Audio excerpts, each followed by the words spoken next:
Salamat sa kapangyarihan ng mahiwagang hangin.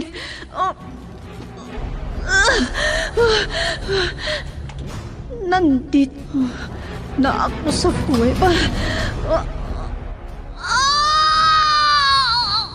Aray ko!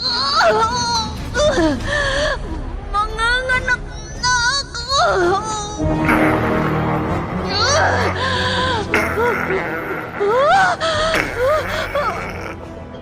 Bayawak!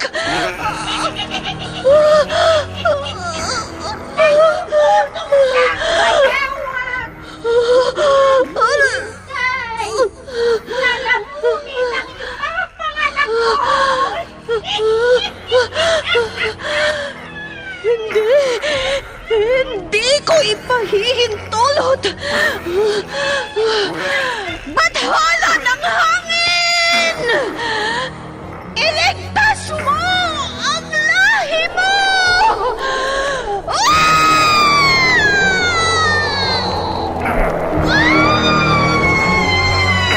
Bakit hindi mo sinakmal ang sanggol?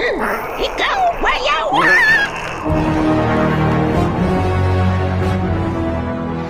Immortal.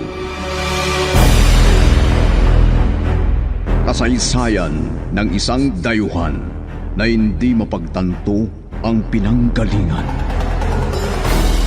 Punong-puno ng pakipagsapalaran ang kanyang buhay mortal sa likuran nang hindi niya alam ang kanyang pagkakakilanlan.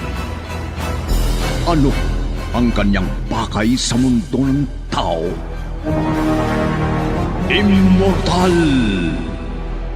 Naiibang nobela na inyong mapapakinggan sa oras na ito mula Lunes hanggang Sabado. Nobela at sa panulat ni Leti Astudillo Aquino at sa direksyon ni Lubimin Aquino Sr. Mula sa Lovelet Artist and Talent Center Drama Productions, handog sa inyo ng #1 and most trusted radio network in the country, Bombo Radio Philippines. Basta Radio Bombo! Immortal!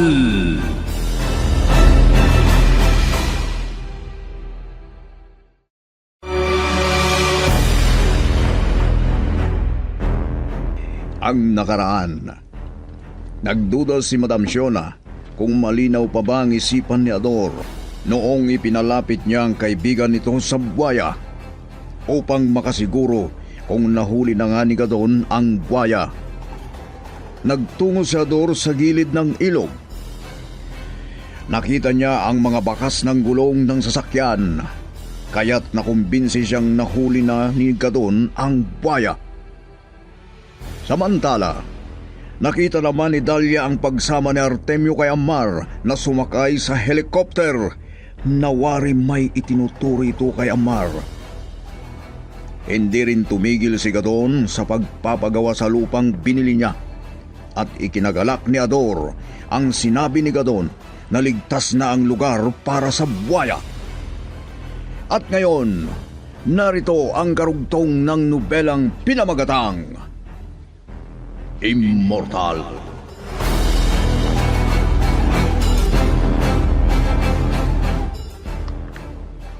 May plano ako, Mama.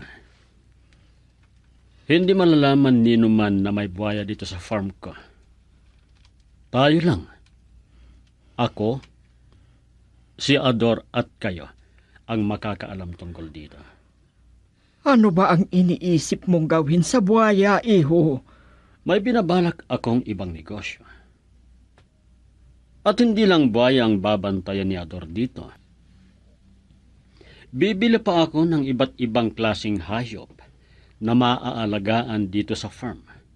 At iyon din ang magiging kabuhayan ng buhaya.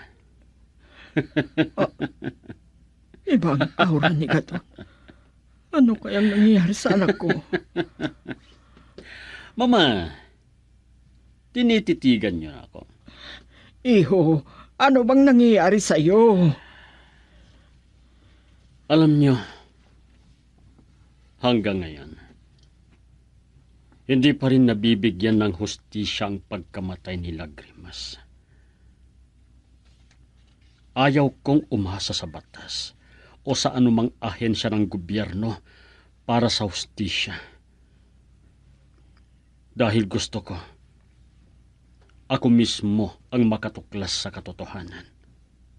Ano? Oo, Mama. Matagal na rin nanahimik ang kaso. Pero, walang nangyari. Masama ang kutob ko sa mga sinasabi mo, Gadon. Huwag kayong mag-alala, Mama. Para wala tayong dapat ikatakot, hayaan ninyo ako. Pwede ba yun? Hindi pwedeng ganyan, iho. Ayokong mapahamak ka.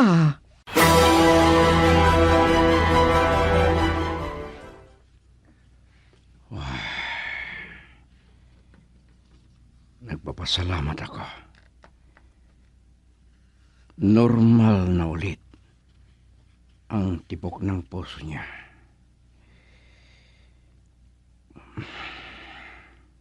Matagal ang paglalakbay namin sa Kalawakan. Kaya't mananatili muna kami rito sa ospital hanggang sa tuluyan siyang bumalik sa kanyang malusog na kalagayan.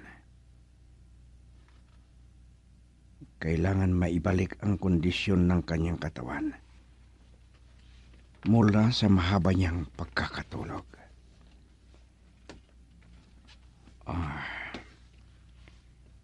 Ang folder na yan, maputi at hindi na isama na nawala.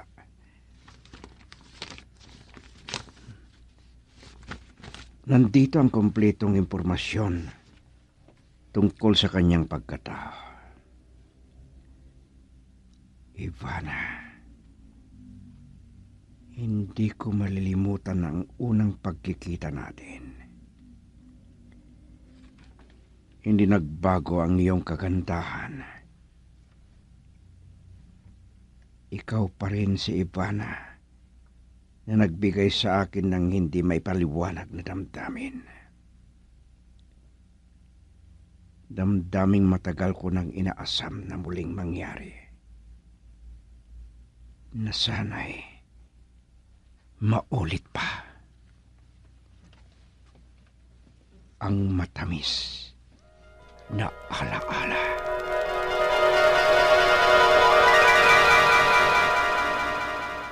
Salamat at hindi ka natakot sa akin. Wala akong dapat ikatakot sa'yo. Isa kang tulad ko. Hindi ako tao. Ngunit, malinaw kitang nakikita. Puno ka ng liwanag na tila ikaw ang nasa mga panaginip ko. Ganun ba? Sumama ka sa akin. Susunod ako sa'yo. Pumikit ka, Ivana. Gagawin ko. Ang kamay ko. Maglakad tayo ng magkasabay. Papunta sa parehong damdamin. Artemis.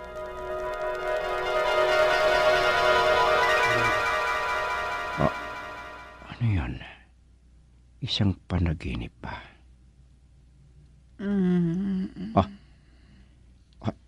Nagising na si Ivana. Ivana.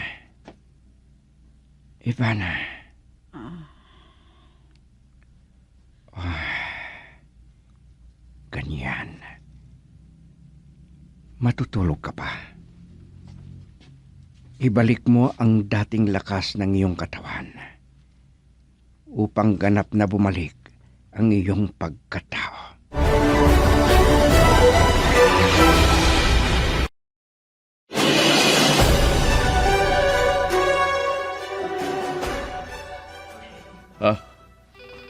Eto na naman. May tumatawag dito sa opisina. Mabuti na lang at nandito pa ako. Baka si sir ang tumatawag sa akin. Good day. Hello?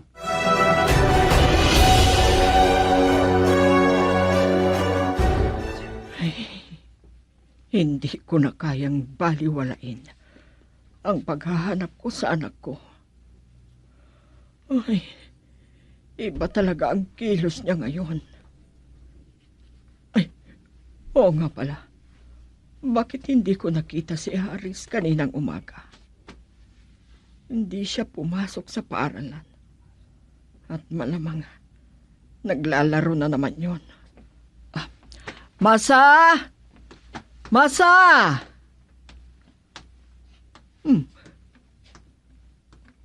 Baka sinama siya ng mga bata na hindi nagpaala.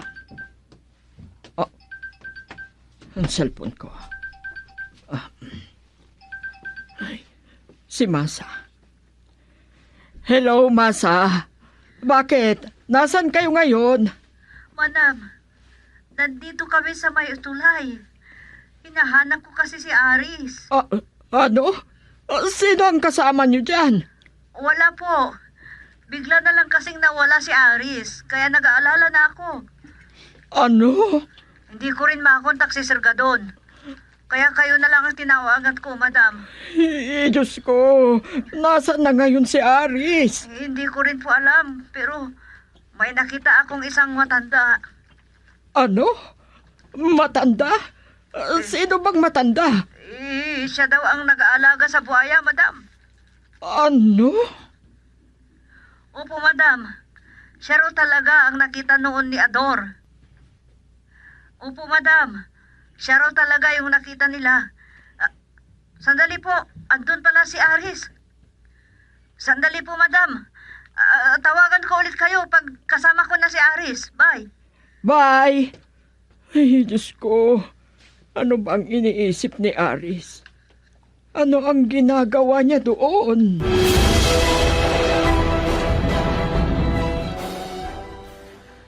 Mukhang nahihirapan pa rin si Amar, sir. Oh. Bakit mo nasabi yan, Marlon? Palagi raw siyang nakatulog sa kwarto niya. Yun ang sabi ng nanay niya. Ganito na lagi. Palagi akong may ibang inaasikaso. Kaya hindi ko siya may sama. Ganun pala. Kailan kaya darating yung bisitang binabanggit nyo, sir? Nagpapagaling pa sa ospital.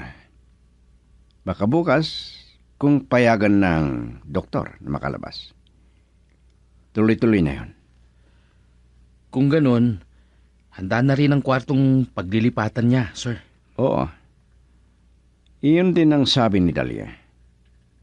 Dito na muna titira si Ivana. Gusto ko rin sanang makilala agad ni Riani. Maganda yun. Magkakaroon na ng makakausap si Riani. Para hindi na siya palaging mag-iisa sa bahay niya.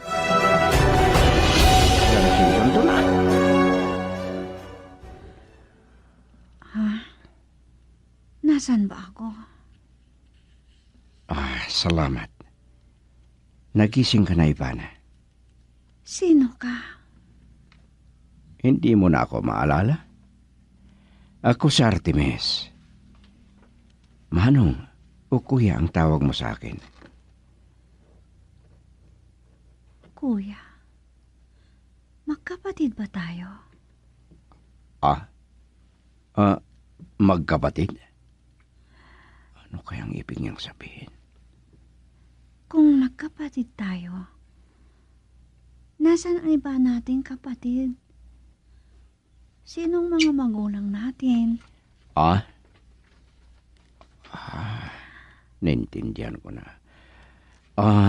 Ivana, wala na sila. Wala na? Anong nangyari sa kanila? Anong nangyari sa kanila, kuya?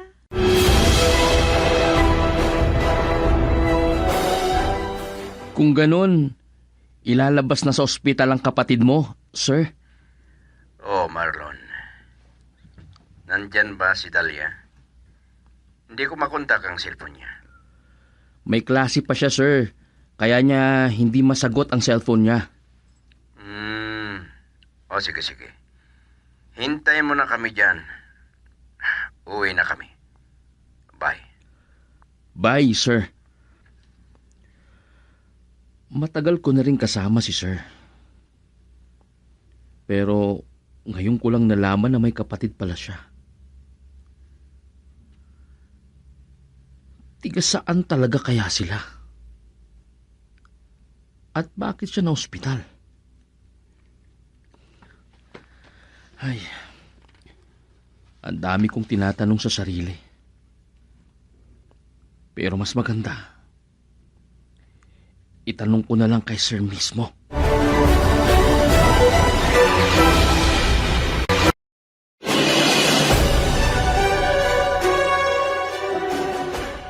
Sige, Sir Artemio.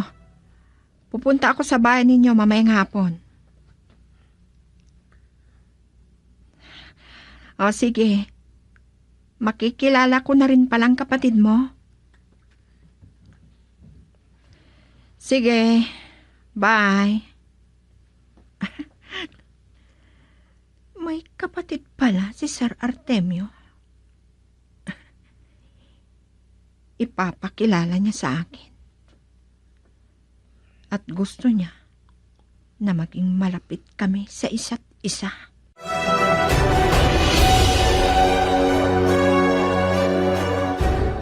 Halika, Riani. Pumasok ka. Maraming salamat, Engineer. Engineer na naman. Tawagin mo na lang ako sa pangalan ko. Sige. Sure na lang palang tawag ko sa inyo. Marunong ka rin palang magbiro. O sige, umakyat ka na sa rooftop. Naroon sina Sir at si Ivana. Talaga? Oo. May asikasuhin lang ako sa opisina. May pinapagawa si Sir kasi sa akin. Ganun ba? Sige, unahin mo muna yon.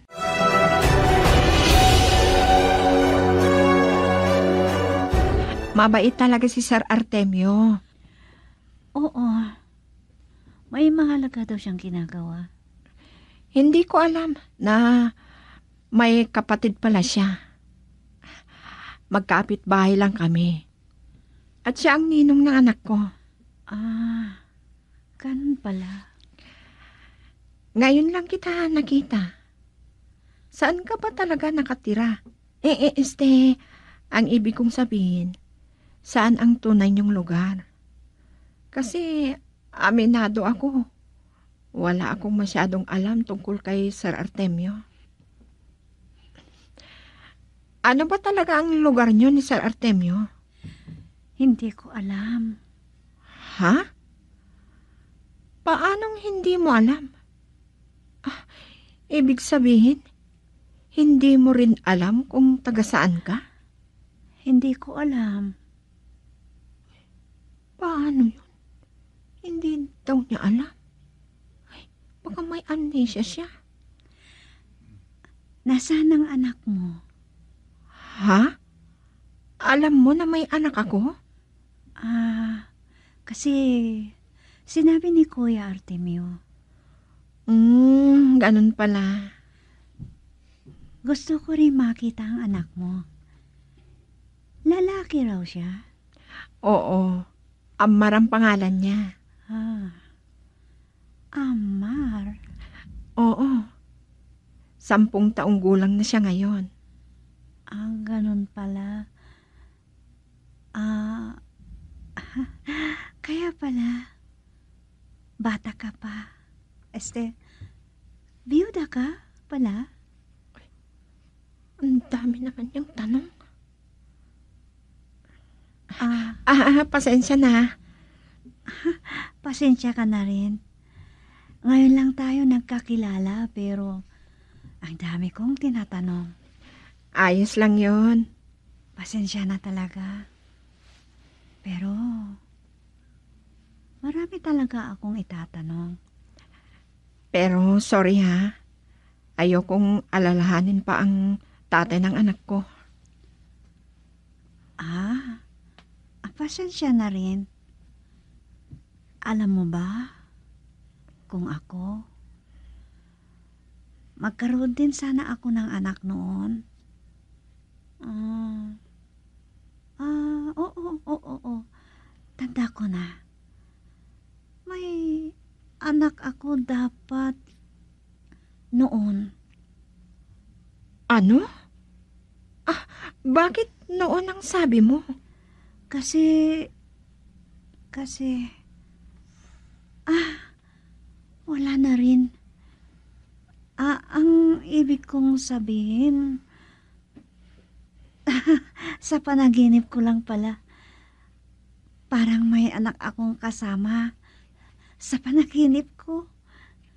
Ano? Oo. Matanda na ako kasi kung nagkaanak ako nung bata pa ako, siguro malaki na siya ngayon. Malaki na kamo? Oo. Ganon nga. Pero wala pala. Panaginip lang yun.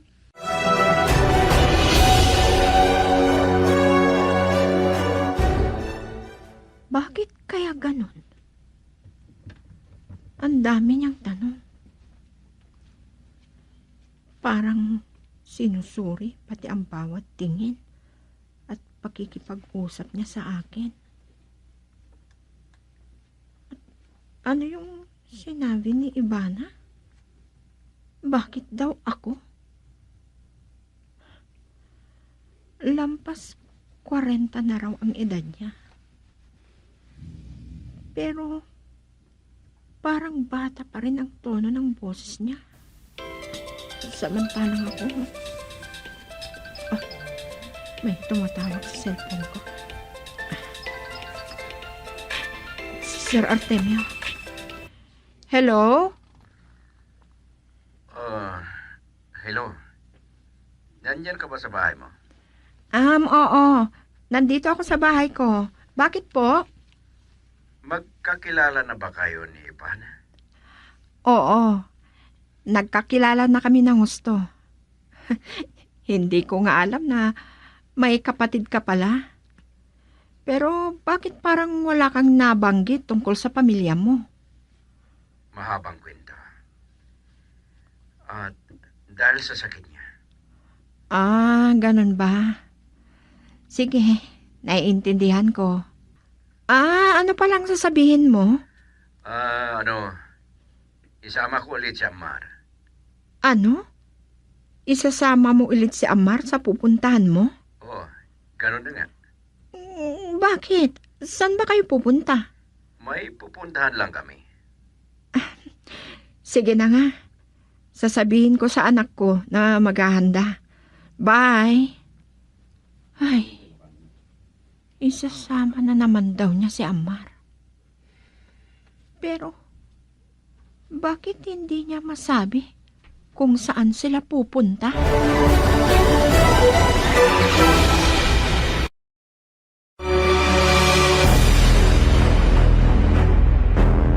Ano pa ang susunod na mangyayari?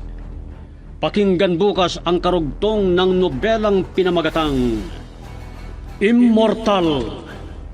Inihahandog ng #1 and most trusted source of news and information, Bombo Radio Philippines. Basta Radio, Bombo!